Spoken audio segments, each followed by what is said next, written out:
فهذه سلسلة هي تشكيلة مكون من حروف القناة بتاعتي، وتاني حرف معانا وحرف اليو، وهي دي تشكيلتي وهي دي تشكيلة الخصم. بدأ الماتش بحاجة منظمة مني وكرة من هازارد لهالاند، ولكن هالاند ضيعها.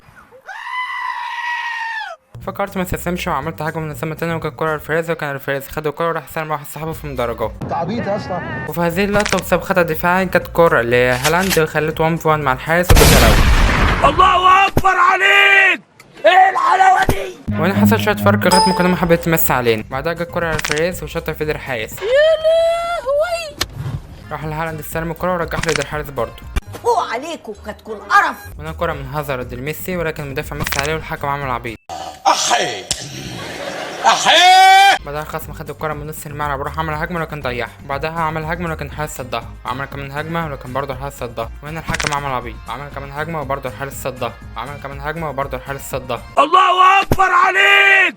ايه الحلاوة دي؟ وفي اخر دقيقة قبل نهاية الشوط الاول جت كرة للفريز ولكن سابها للمدافع. ارجوك ما تقتلنيش، ما تموتنيش، ما تخطفنيش، ما تاكلنيش. وجات له كمان فرصة ولكن ضيعها. اقتله ده ولا اعمل ايه؟ اقتله وخلص العالم من غباء. وهنا الحكم عمل عبيط.